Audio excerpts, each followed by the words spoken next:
नमस्कार, सादर जय जिनेंद्र। क्षमा ब्रेकिंग जैन न्यूज प्रतिदिन प्रातः, दोपहर एवं रात्रि में देश भर से संपूर्ण जैन समाज से संबंधित सही और सकारात्मक समाचारों के लिए देखना और सुनना न भूलें। साथ में आपसे विनम्र निवेदन है कि यदि आपने इस चैनल को सब्सक्राइब नहीं किया है तो कृपया अवश्य कीजिए और शेयर और लाइक करके धर्म प्रभावना में सहयोगी एवं सहभागी बनिए।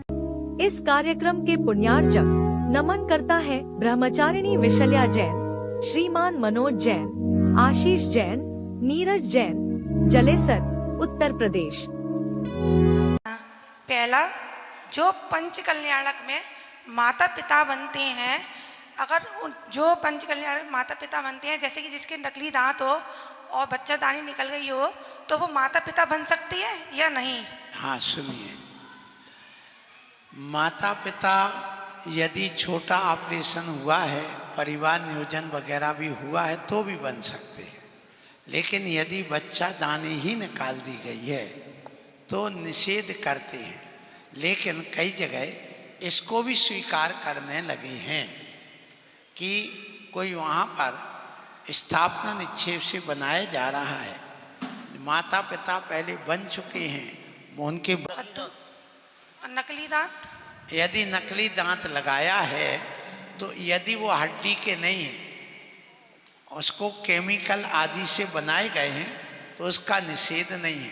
यदि हड्डी वगैरह का, चूर्ण वगैरह का भी प्रयोग है तो वो माता पिता उस समय नहीं बने, और यदि बनते भी हैं तो उस समय उनको निकाल दें। और आहार देने वाले भी ये ध्यान रखें, यदि नकली दांत लगाए हैं तो आहार के समय ना तो नकली दांत का उपयोग करें, उस समय आहार समय लगाएं, और ना बिग लगाएं। बिग भी अशुद्ध होता है और नकली दांत भी अशुद्ध हो सकते हैं। इस दृष्टि से वहाँ पर पंच कल्याणक आदि की जब वो विशेष क्रियाएं होती तब ना लगाएं। यदि मंची कार्यक्रम हो रहा है तो नकली दांत लगाए तो कोई निषेध उसका नहीं है। बोलो बोलो बोलो।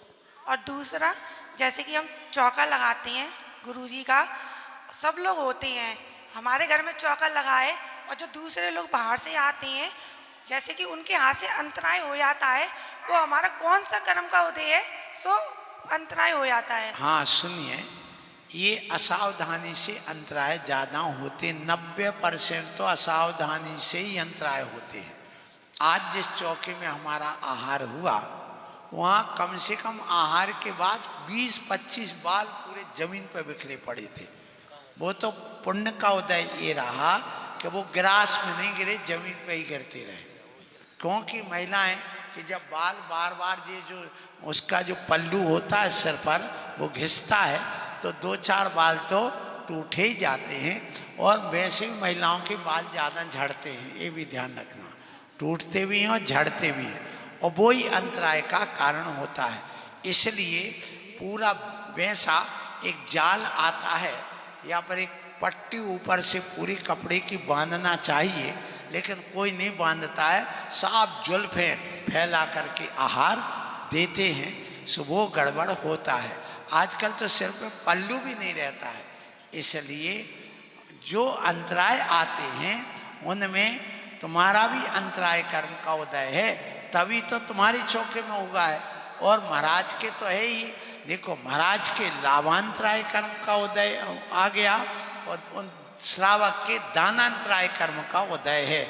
दोनों की अंतराय कर्म का उदय होता है, तभी ऐसी घटना होती। देखिए, यदि मुनि महाराज के अंतराय कर्म का उदय है, लाभांतराय का, और श्रावक का नहीं है, तो क्या होगा कि मुनि महाराज लौट के आ जाएंगे, मरा चूहा आदि मिल जाएगा और उनका अंतराय हो जाएगा। लेकिन उस श्रावक के यहाँ दूसरे साधु चले जाएंगे तो उसके दानांतराय कर्म का उदय नहीं आया, कौन उसको दूसरे महाराज मिल गए। अब दूसरा कि महाराज तुम्हारी चौकी में गए, अब तुम्हारे अंतराय कर्म का उदय था, सो महाराज लौट के आए और दूसरे चौके में चले गए, उसमें सिर्फ तुम्हारा अंतराय कर्म का उदय, महाराज को तो दूसरी जगह आहार मिल गया। तो ऐसे ही अंतराय 3 प्रकार का होता एक दाता और पात्र के बीच में अंतराय होता है, एक सिर्फ दाता के लिए अंतराय कर्म का होता और एक सिर्फ पात्र के लिए अंतराय कर्म का उदय होता है।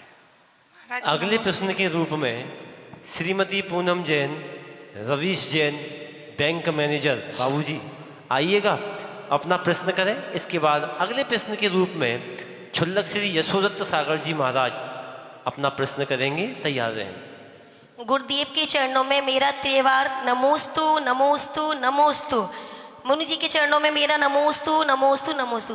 गुरुदेव, मेरा प्रश्न है कि जब आदिनाथ भगवान ने दीक्षा ली तो उनको 6 महीने तक आहार नहीं मिला, और जब उनको आहार मिला तो राजा सोम और श्रेयांश जी को कैसे ज्ञात हुआ, और उनको ये चौका बनाने की विधि और शुद्ध मतलब चौका बनाना कैसे पता चला, क्योंकि उससे पहले तो लोगों को आहार बनाने की विधि पता ही नहीं थी। तो इस जिज्ञासा का समाधान कीजिए। हाँ, इसका सीधा सा उत्तर यही है कि उनके लिए स्वप्न आया था। स्वप्न के माध्यम से उनको पता चला कि पड़गाहन की विधि, मुनि को आहार देने की विधि ये होती है, और ये स्वप्न इसलिए आया, पूर्व जीवन में उन्होंने आहार दिया था। इसलिए कि जब राजा और रानी और मंत्री ये 3 प्राणी थे, और उनमें सुनिए, उनमें एक बंदर और एक नेवला, ऐसे 5 प्राणी थे। उनमें जो राजा ने आहार दिया था वो तो बन गए आदिनाथ, और जो रानी ने आहार दिया था वो बन गए सोम राजा, और जो मंत्री ने आहार दिया था वो बन गया राजा श्रेयांश। तो इस प्रकार से रानी जो थी वो सोम राजा बनी, और उसके बाद जो भरत और बाहुबली थे वो बंदर और नेवला पूर्व पर्याय के थे, वो बने भरत और बाहुबली। तो स्वप्न मात्र इसी भाव के नहीं, कई चीजें ऐसी हैं जो तुमने अभी तक नहीं देखी और स्वप्न में आती हैं, तो वे पूर्व जीवन के स्वप्न की बातें होती हैं। क्योंकि स्वप्न हमें भी आते, त्रियंचों को भी आते हैं, अभी के भी आते हैं, पूर्व जीवन के भी आते, भविष्य के भी आते हैं, रोग जन्य भी आते हैं, फिर देव पुनीत भी आते हैं।